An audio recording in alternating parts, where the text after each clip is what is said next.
జై శ్రీమన్నారాయణ. శ్రీమద్భగవద్గీత 13వ అధ్యాయము క్షేత్రజ్ఞ విభాగయోగము 28వ శ్లోకము. సమం పశ్యన్ హి సర్వత్ర సమవస్థితం ఈశ్వరం నహి నస్తి ఆత్మనా ఆత్మానం తతో యాతి పరాం గతిం. ఓం. గీతాచార్యుడు శ్రీకృష్ణ పరమాత్మ అర్జునుడితో పాటు మనందరికీ క్షేత్రజ్ఞ విభాగ యోగాన్ని ఉపదేశం చేస్తూ ఉన్నాడు.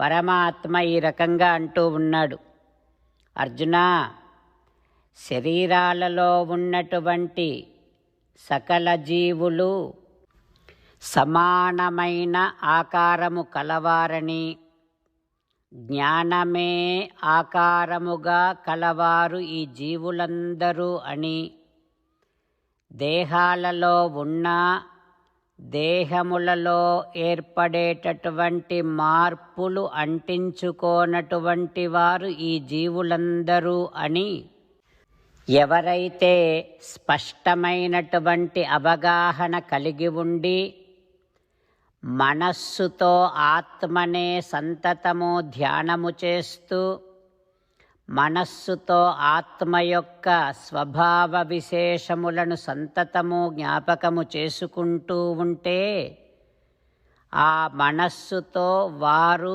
వారిని అంటే ఆత్మను ఉద్ధరించుకోగలరు.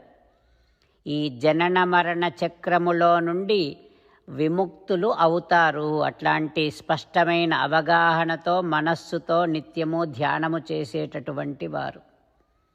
అలా చేయనటువంటి వారు ఈ సంసారములోనే కృంగిపోతూ ఉంటారు అంటూ శ్రీకృష్ణ భగవానుడు మనము ఉద్ధరించుకోవటము కోసం మన మనస్సుని ఏ రకముగా ఉపయోగించుకోవాలో స్పష్టపరుస్తూ ఉన్నాడు.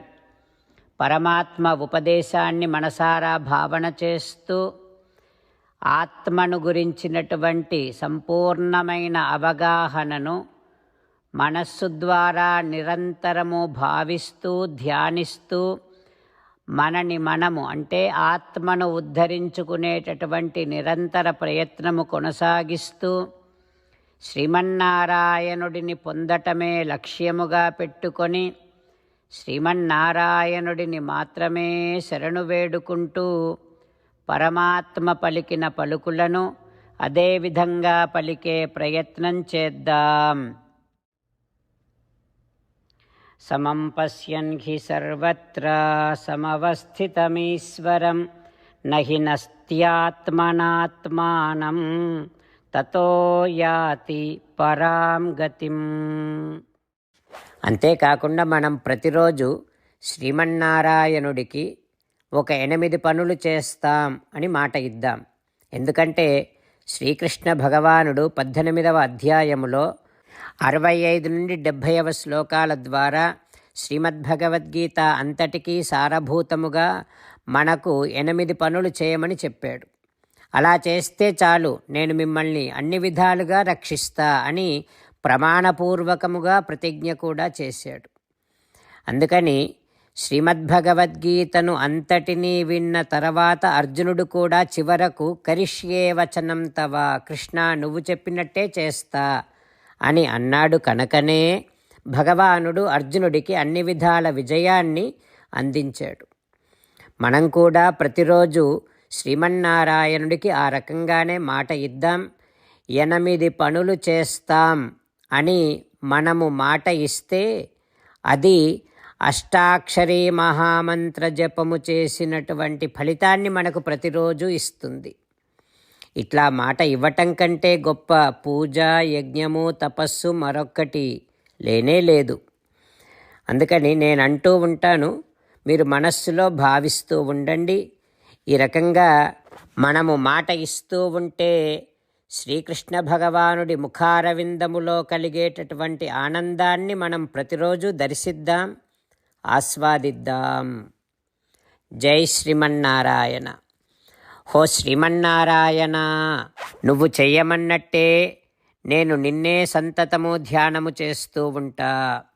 హో శ్రీమన్నారాయణ, నువ్వు చెప్పినట్టే నేను నీ భక్తుడిగానే ఉంటా. హో శ్రీమన్నారాయణ, నువ్వు చెయ్యమన్నట్టే నేను నా విధులను కర్తవ్యాలను నీ సేవగా నీ తృప్తి కోసమనే సక్రమంగా నిర్వర్తిస్తూ ఉంటా. హో శ్రీమన్నారాయణ, నువ్వు చెప్పినట్టే నేను నీవాడిని అనే మహావిశ్వాసముతో నీకే నమస్కరిస్తూ ఉంటా. హో శ్రీమన్నారాయణ, మామేకం శరణం వ్రజ, నన్ను ఒక్కడిని మాత్రమే శరణు వేడుకో అని నువ్వే అన్నావు కనుక నేను నిన్ను ఒక్కడిని మాత్రమే శరణు వేడుకుంటా. హో శ్రీమన్నారాయణ, మా శుచః, ఇక దుఃఖించకు అని నువ్వే నాకు భరోసా ఇస్తున్నావు కనుక నేను ఇక దుఃఖించను. హో శ్రీమన్నారాయణ, నువ్వు చెప్పినట్టే నువ్వు నా కోసమని అనుగ్రహించినటువంటి శ్రీమద్భగవద్గీతను ప్రతిరోజు కనీసము ఒక్క శ్లోకాన్నైనా జ్ఞాపకం చేసుకుంటూ శ్రీమద్భగవద్గీతను అనుసంధానము చేస్తూ ఉంటా. హో శ్రీమన్నారాయణ, నువ్వు చెప్పినట్టే నువ్వందరి కోసమని చెప్పినటువంటి శ్రీమద్భగవద్గీతను తెలియని భక్తులందరికీ తెలియచేసే నా వంతు ప్రయత్నాన్ని నేను నిరంతరము కొనసాగిస్తూనే ఉంటా. హో శ్రీమన్నారాయణ, నేను నువ్వు చెప్పినట్టే చేస్తా, నీకు నచ్చినట్టే ప్రవర్తిస్తా, నీకోసమే పని చేస్తూ ఉంటా. కరిష్యే వచనం తవ. ఇప్పుడు శ్రీమద్భాగవతాన్ని అనుసంధానం చేసుకుందాం. శ్రీమద్భాగవత గ్రంథానికి నమస్కారం. నిగమకల్పతరోర్గలితం ఫలం సుఖముఖాదమృతద్రవ సంయుతం పిబత భాగవతం రసమాలయం ముహురహో రసికా భువి భావుకాః. శ్రీసుఖ యోగీంద్రుల వారికి నమస్కారం. యం ప్రవ్రజంతమనుపేతమపేతకృత్యం ద్వైపాయనో విరహకాతర ఆజుహావ పుత్రేతి తన్మయతయా తరవోభినేదుః తం సర్వభూతహృదయం మునిమానతోస్మి. నరనారాయణులకు, చతుర్ముఖ బ్రహ్మకు, సరస్వతీదేవికి, వ్యాస మహర్షుల వారికి నమస్కారం. నారాయణం నమస్కృత్య నరం చైవ నరోత్తమం దేవీం సరస్వతీం వ్యాసం తతో జయం ఉదీరయేత్. శ్రీమద్భాగవతము దశమస్కంధము 10వ స్కంధములో 255వ రోజు. సూతమహానుభావుడు శౌనకాది మహర్షులందరికీ ప్రవచనం చేస్తూ ఈ రకంగా చెబుతూ ఉన్నాడు. ఓ మహర్షులారా, శ్రీ సుఖయోగీంద్రుల వారు పరీక్షిన్నరేంద్రుడికి శ్రీమద్భాగవతాన్ని ఉపదేశం చేస్తూ ఇలా చెబుతూ ఉన్నాడు. ఓ పరీక్షిన్నరేంద్ర, లోకములో మనము ధనమును సంతానమును ఎక్కువగా ప్రేమిస్తూ ఉంటాం. ఎందుకంటే అవి మనకు ఇష్టము కనుక. అంతేకాని నిజానికి మన మీద మనకు ఉండే ప్రేమ కంటే అవేమీ మనకు ఎక్కువ కాదు. అంటే ఎవరైనా సరే తన మీద తనకున్న ప్రేమ కన్నా తనవి అయినటువంటి వాటి మీద, పిల్లల మీద కానీ, ధనం మీద కానీ, ఇతర గృహాదుల యందు కానీ తన మీది కంటే ఎక్కువగా ప్రేమను తన వాటి యందు చూపించడు. మనకు సంబంధించినటువంటి వారిని ఎందుకోసం మనం ప్రేమిస్తాం? మనకి ఆనందాన్ని కలిగిస్తాయి కనుక మనం ప్రేమిస్తూ ఉంటాం. రకంగానే ఆత్మ దేహము వేరు వేరు అని తెలిసినటువంటి జ్ఞానులు దేహాన్ని ప్రేమిస్తారు. ఎందుకని? దేహము తనది కనుక ప్రేమిస్తూ ఉంటారు. తనపైన ఉన్నటువంటి ప్రేమ కన్నా తన దానిపైన, అంటే తనదైన దేహము పైన ప్రేమను ఎక్కువగా చూపించరు. తస్మాత్ ప్రియతమస్యాత్ స్వాత్మా సర్వేషామపి దేహినాం. అందువలన ఆత్మయే సకల శరీరధారులకు అత్యంత ప్రియమైనటువంటిది.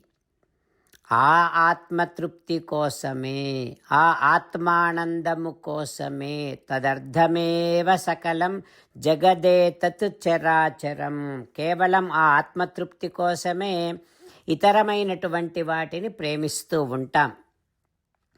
మనం గమనిస్తే మన శరీరాలు శిథిలం అయిపోతూ ఉన్నా, ఒకవేళ ఎవరికైనా సంతానము దూరమైపోతూ ఉన్నా, ఎవరికైనా ధనము తొలగిపోతూ ఉన్నా, అంటే ధనము కోల్పోతూ ఉన్నా, వారేం కోరుకుంటారు? నేను సుఖంగా ఉండాలి, నేను సుఖంగా ఉండాలనే కోరుకుంటూ ఉంటారు. అంటే వారికి సంబంధించినటువంటివి దూరమైపోతూ ఉన్నా, దేహము దూరమైపోతూ ఉన్నా, దేహము శిథిలమైపోతూ ఉన్నా, నేను సుఖంగా ఉండాలి అనే కోరుకుంటూ ఉంటారు. అంటే ఆత్మ ఆనందాన్నే, ఆత్మ సుఖాన్నే కోరుకుంటారు. ఆ రకంగా ఈ లోకములో ప్రతి ప్రాణి తనను తాను ప్రేమించిన దానికంటే ఎక్కువగా తన వాటిని ప్రేమించరు అంటూ శ్రీశుకుల వారు చెబుతూ ఉన్నారు. ఆ తర్వాత ఏం జరుగుతుందో రేపు తెలుసుకుందాం. ఓం శ్రీకృష్ణ పరబ్రహ్మణే నమః. ఓం అస్మద్గురుభ్యో నమః. ముకుందమాల. కృష్ణో రక్షతు నో జగత్రయ గురుః కృష్ణం నమస్యామ్యహం. కృష్ణే నామరశత్రవో వినిహతాః కృష్ణాయ తస్మై నమః. కృష్ణాదేవ సముత్థితం జగదిదం కృష్ణస్య దాసోऽస్మ్యహం. కృష్ణే తిష్టతి విశ్వమేతదఖిలం. హే కృష్ణ సంరక్ష మాం. శ్రీమద్భగవద్గీత 13వ అధ్యాయము 28వ శ్లోకము. సమం పశ్యన్ హి సర్వత్రా సమవస్థితమీశ్వరం నహి నస్త్యాత్మనాత్మానం తతో యాతి పరాం గతిం. సమం పశ్యన్ హి సర్వత్రా సమవస్థితమీశ్వరం నహి నస్త్యాత్మనాత్మానం తతో యాతి పరాం గతిం. శ్రీమన్నారాయణ కరిష్యే వచనం తవ. సర్వం శ్రీకృష్ణార్పణమస్తు. జై శ్రీమన్నారాయణ.